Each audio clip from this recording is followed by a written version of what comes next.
Om Swastiastu, selamat siang Ibu, selamat siang teman-teman semua. Kami dari kelompok 5 akan menyampaikan materi tentang pengungkapan dan sarana interpretif. Sebelum kami mulai presentasi, izinkan kami memperkenalkan diri terlebih dahulu. Nama saya Niko Magnita Febriani dan 3 teman saya yaitu Niwaya Novita Kurniasari, Nikadek Pratnyanita Utami, dan Nikadek Meliani. Materi yang akan kami bahas yaitu ada 5, yaitu yang pertama pengertian pengungkapan, yang kedua lingkup laporan keuangan, yang ketiga lingkup yang dicakupi FASB, yang keempat fungsi dan tujuan pengungkapan, dan yang kelima model atau proposal pengungkapan. Materi yang pertama yaitu ada pengertian pengungkapan.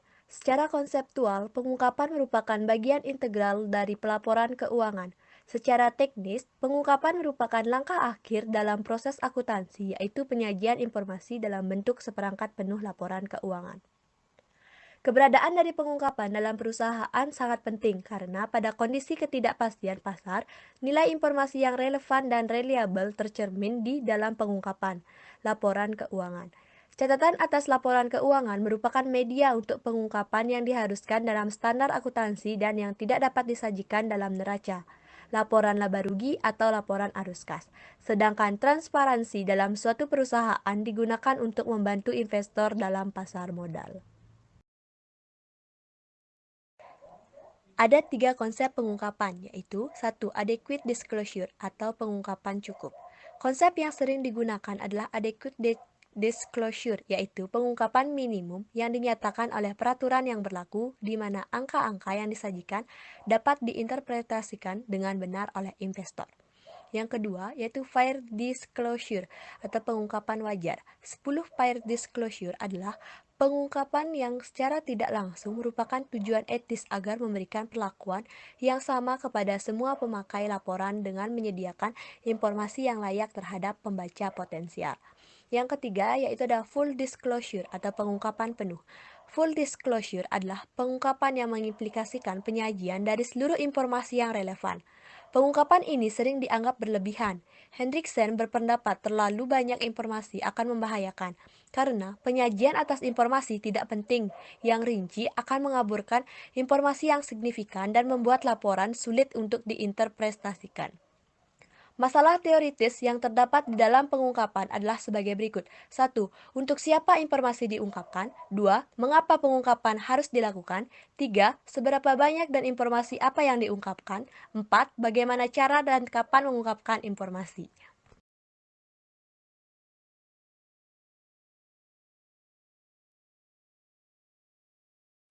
Selanjutnya, lingkup laporan keuangan. Pelaporan keuangan model FASB direkayasa untuk kepentingan investor, kreditor, dan pihak lain untuk pengambilan keputusan investasi dan kredit. Pihak pemakai memerlukan berbagai informasi yang relevan dan bermanfaat untuk keputusan investasi, kredit, dan semacamnya.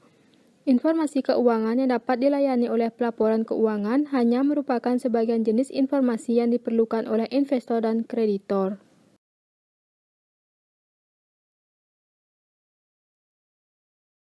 Selanjutnya yaitu ada lingkup yang dicakupi FASB.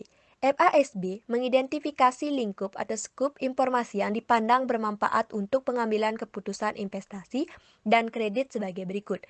1. Statement keuangan atau financial statement. 2. Catatan atas statement keuangan. 3. Informasi pelengkap. 4. Sarana pelaporan keuangan lain. 5. Informasi lain. Komponen 1 dan 2 merupakan satu kesatuan yang disebut statement keuangan dasar yang merupakan produk atau hasil dari apa yang disebut dengan rangka atau struktur akuntansi pokok. Pelaporan keuangan mencakupi semua informasi yang dapat disediakan manajemen yaitu komponen 1 sampai dengan 4. Penyusunan standar FASB atau Dewan Standar Akuntansi IAI dapat mewajibkan pengungkapan untuk komponen 1 sampai 3 dan untuk komponen 3 tingkat wajibnya hanya sampai pada batas sangat merekomendasi. Jadi, secara praktis pengungkapan wajib melalui standar akuntansi hanya diberlakukan untuk komponen 1, 2 dan dalam kondisi tertentu komponen 3.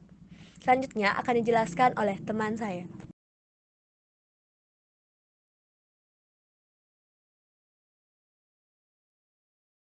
Selanjutnya yaitu fungsi dan tujuan pengungkapan. Secara umum, tujuan pengungkapan adalah menyajikan informasi yang dipandang perlu untuk mencapai tujuan pelaporan keuangan dan untuk melayani berbagai pihak yang mempunyai kepentingan berbeda-beda. Pengungkapan dapat dibagi menjadi beberapa tujuan antara lain. Yang pertama, tujuan melindungi. Yang dimaksud di sini untuk melindungi perlakuan manajemen yang mungkin kurang adil dan terbuka. Dengan tujuan ini, tingkat dan volume pengungkapan akan menjadi tinggi. Tujuan melindungi biasanya menjadi pertimbangan badan pengawas yang mendapat otoritas untuk melakukan pengawasan terhadap pasar modal. Yang kedua, tujuan informatif. Tujuan informatif dilandasi oleh gagasan bahwa pemakai yang dituju sudah jelas dengan tingkat kecanggihan tertentu. Dengan demikian, pengungkapan diarahkan untuk menyediakan informasi yang dapat membantu keefektifan pengambilan keputusan pemakai tersebut. Dan yang ketiga, tujuan kebutuhan khusus. Tujuan ini merupakan gabungan dari tujuan perlindungan publik dan tujuan informatif. Apa yang harus diungkapkan kepada publik dibatasi dengan apa yang dipandang bermanfaat bagi pemakai yang dituju, sementara untuk tujuan pengawasan, informasi tertentu harus disampaikan kepada badan pengawas berdasarkan peraturan melalui formulir-formulir yang menuntut pengungkapan secara rinci.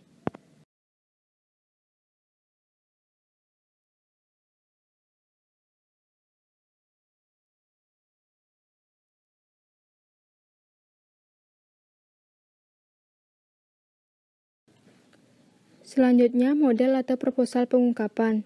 Pengungkapan meliputi statement keuangan itu sendiri dan semua informasi pelengkap. Dengan kata lain, apa yang diungkapkan berkaitan dengan berbagai proposal tentang komponen-komponen yang harus disampaikan. Dalam pengungkapan informasi kepada pihak lain, terdapat beberapa model yang dapat digunakan, yaitu model inti, model ASB, model komite Jenkins, model William, dan peraturan SEC atau BAPEPAM. Untuk tujuan pelaporan keuangan, Hendrickson dan Van Breda 1992 menunjukkan beberapa pos laporan atau jenis informasi yang memerlukan pengungkapan, yaitu yang pertama, penjelasan kualitatif, yang kedua, perakiraan keuangan, yang ketiga, kebijakan akuntansi, yang keempat, perubahan akuntansi, yang kelima, peristiwa pasca pelaporan, dan yang keenam, segmen usaha. William mengusulkan suatu model pengungkapan yang disebut model pelaporan alternatif 5 lapis, yaitu lapis pertama, pos-pos yang memenuhi kriteria pengungkapan yang sama dengan model yang sekarang berlaku. Lapis kedua, pos-pos yang memenuhi kriteria pengakuan tetapi bermasalah dalam hal reliabilitas pengukuran seperti nilai merek dagang. Lapis ketiga, pos-pos yang tidak begitu memenuhi kriteria reliabilitas dan definisi seperti misalnya kepuasan konsumen. Lapisan keempat, pos-pos yang memenuhi kriteria pengukuran, keterandalan, dan keberpautan tetapi tidak memenuhi definisi elemen seperti angka sensitivitas risiko. Dan yang kelima, lapisan kelima, pos-pos yang tidak memenuhi definisi elemen dan juga tidak dapat diukur secara terandalkan seperti kapital intelektual karyawan. Masih dalam materi yang kelima, yaitu model atau proposal pengungkapan. Metode pengungkapan berkaitan dengan masalah bagaimana secara teknis informasi disajikan kepada pemakai dalam satu perangkat statement keuangan beserta informasi lain yang berpaut. Metode ini biasanya ditentukan secara spesifik dalam standar akuntansi atau peraturan lainnya. Informasi dapat disajikan dalam pelaporan keuangan sebagai antara lain pos, statement keuangan, catatan kaki, atau catatan atas statement keuangan, penggunaan istilah teknis, penjelasan dalam kurung, lampiran, penjelasan auditor dalam laporan auditor, dan komunikasi manajemen dalam bentuk surat atau persyaratan resmi. Catatan kaki merupakan metode pengungkapan untuk informasi yang tidak praktis atau tidak memenuhi kriteria untuk disajikan dalam bentuk pos atau elemen statement keuangan secara keseluruhan. Contoh pengungkapan dengan catatan kaki ditunjukkan oleh PSAK nomor 1, pasal 65 dan 69 sebagai berikut. Pasal 65, perusahaan mengungkapkan dalam laporan laba rugi atau dalam catatan atas laporan keuangan jumlah dividen per saham yang diumumkan. Pasal 69, catatan atas laporan keuangan harus disajikan secara sistematis. Setiap pos dalam neraca, laporan laba rugi, laporan arus kas harus berkaitan dengan informasi yang terdapat dalam catatan atas laporan keuangan.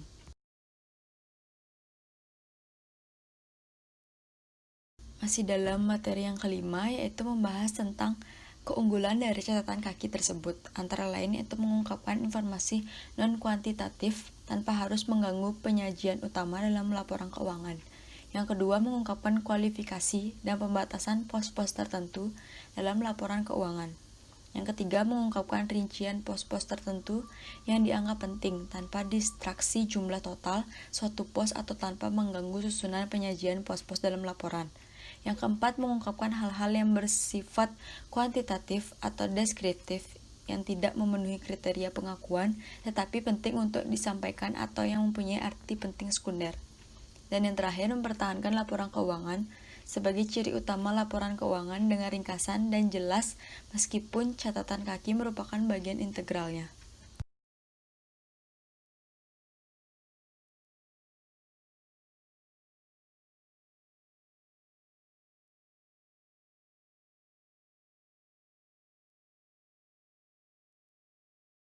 Model atau proposal pengungkapan.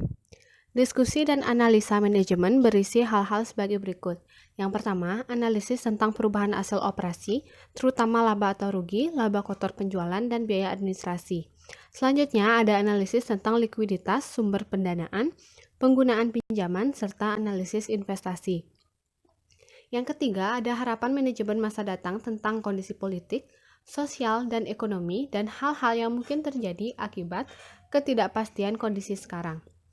Yang keempat, yaitu berisi tanggapan dan harapan manajemen atau perubahan non-finansial yang mempengaruhi operasi manajemen. Yang kelima, yaitu rencana-rencana perubahan kejadian penting di masa datang. Yang keenam adalah rencana pengeluaran kapital serta riset dan pengembangan. Yang terakhir yaitu analisis laporan keuangan yang diwujudkan dalam bentuk rasio dan tren. Sementara pengungkapan oleh auditor pada umumnya berkaitan dengan hal-hal sebagai berikut. Yang pertama, perubahan akuntansi dan konsistensi. Yang kedua, keraguan tentang kelangsungan perusahaan. Yang ketiga, persetujuan atas penyimpangan dari PABU atau PABU. Yang keempat, yaitu penekanan suatu hal dalam laporan atau kejadian. Yang kelima, pengkaitan nama auditor dengan laporan keuangan audit.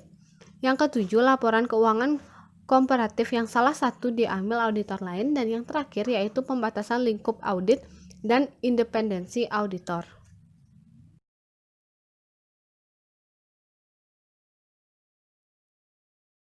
Masih dalam materi yang kelima, yaitu mengenai sarana interpretif. Pengungkapan dapat dikatakan sebagai sarana interpretif dalam tataran praktis untuk menambah kebermanfaatan dan keberpautan informasi akuntansi yang disajikan melalui media statement keuangan. Sarana interpretif adalah upaya-upaya untuk meningkatkan kebermanfaatan rangka akuntansi pokok dengan berbagai usulan untuk mengatasi kelemahan kos historis sebagai basis penilaian. Perekayasaan pelaporan keuangan diarahkan paling tidak untuk menghasilkan informasi yang disediakan melalui rangka akuntansi pokok. Rangka akuntansi pokok menyediakan paling tidak informasi berbasis data dasar, yaitu kos historis. Kos historis dijadikan basis karena alasan keterandalan menuntut data kos dipelihara dalam sistem pencatatan dan menjadi pembanding terhadap perubahan akibat penilaian.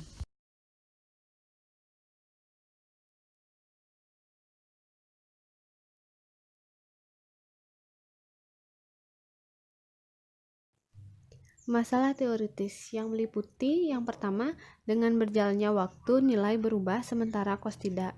Yang kedua, apakah rangka akuntansi pokok diganti atau sekedar ditambah sarana interpretif. Selanjutnya yaitu kos dan nilai. Kos yaitu harga kesepakatan pada saat suatu objek diperoleh dan menjadi data dasar dalam akuntansi. Yang kedua, nilai yaitu persepsi terhadap manfaat suatu objek setiap saat dan dinyatakan dalam satuan moneter. Yang ketiga, pada saat transaksi yang melibatkan objek, kos, dan nilai identik. Yang keempat, persepsi selalu berubah dengan berjalannya waktu.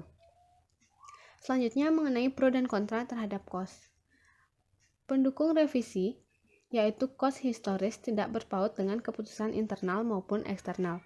Pihak yang kontra terhadap revisi ini menyebutkan bahwa yang pertama, KOS mempunyai sifat dapat diandalkan, yang kedua, revisi akan netral dalam jangka panjang, yang ketiga, fluktuasi nilai adalah gejala umum sehingga perubahan tidak perlu dilakukan dengan mengganti KOS tercatat.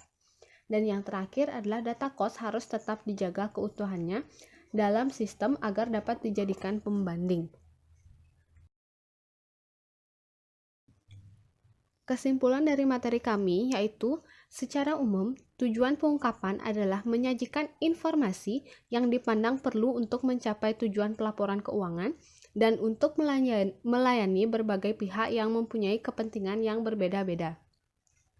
Pengungkapan ini dapat dibagi menjadi beberapa tujuan, yaitu tujuan melindungi, yang kedua tujuan informatif, dan tujuan kebutuhan khusus.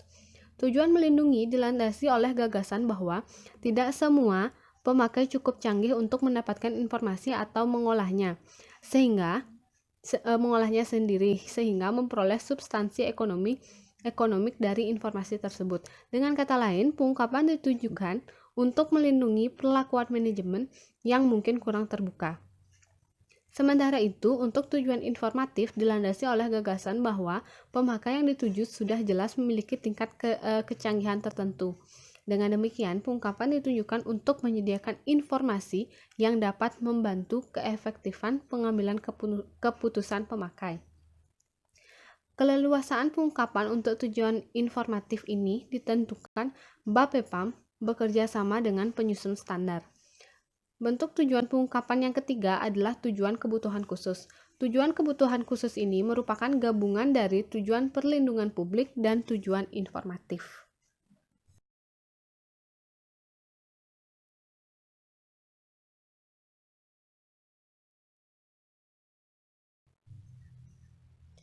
Baik, sekian yang dapat kami sampaikan mengenai materi pengungkapan dan sarana interpretif. Semoga apa yang kami sampaikan dapat bermanfaat bagi teman-teman semua, dan apabila ada kesalahan dalam penyampaiannya, mohon dimaafkan. Kami tutup dengan Paramasanti. Om Santi Santi Santi Om.